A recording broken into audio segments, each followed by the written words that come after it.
ମୁଁ ମୁଁ 1 ନମ୍ବର ୱାର୍ଡର ନୂଆ ସଭାପତି ଭାବେ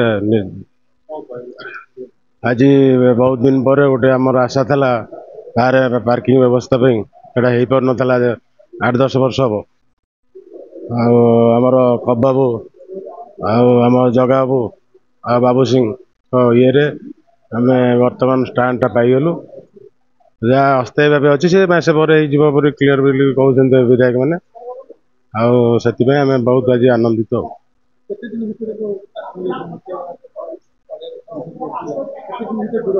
ମାସ ଭିତରେ ବିଧାୟକ ବି ପ୍ରତିଶ୍ରୁତି ଦେଲେ। ପରିଚୟ କବିରାଜ ସ୍ୱାଇଁ, ସଭାପତି କଞ୍ଚା ପରିବା ବ୍ୟବସାୟୀ ମହାସଂଘ। ଆଜିର ସୁଖର ଦିନ।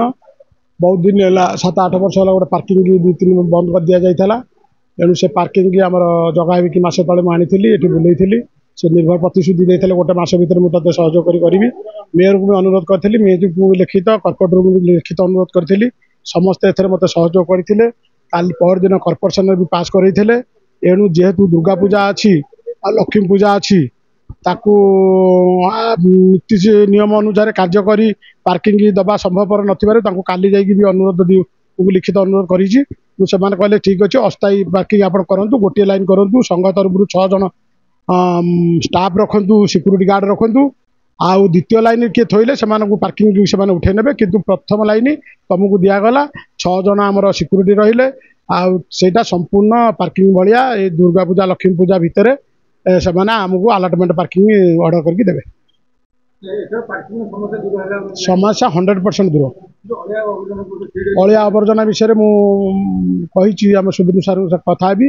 ସେମାନଙ୍କର ଯେଉଁମାନେ କାମ କରୁଛନ୍ତି ହାଟ ଭିତରେ ଆମର ଗୋଟେ ନିଷ୍ପତ୍ତି କରିଛୁ, 11ଟା ଭିତରେ ହାଟରେ ବନ୍ଦ କରାଯିବ, 12ଟା ଭିତରେ ହାଟ ସମସ୍ତେ ଛାଡ଼ିଦେବେ।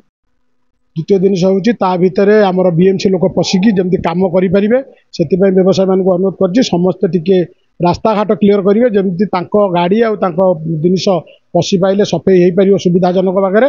ସେଇଟା ତୁରନ୍ତ ପଦକ୍ଷେପ ନେଇକି ସେ ସଫେଇଟାକୁ ଆମେ ନିର୍ଦ୍ଧାରିତ କରିବୁ। ଆଉ ଏ ଯେଉଁ ସଫେଇର ଡ୍ରେନ୍ଟା ଆମର ଡମ୍ପିଂ ଗାର୍ଡଟାକୁ ତୁରନ୍ତ କାର୍ଯ୍ୟ କରିବା କଥା। ଡମ୍ପିଂ ଗାର୍ଡ ଆଗରେ ଯେଉଁ ଖାଲ ଖମା ହେଇଛି ତା ବି ଦଶହରା ଭିତରେ ସେମାନେ କହିଛନ୍ତି ମୋତେ କରିବା ପାଇଁକି।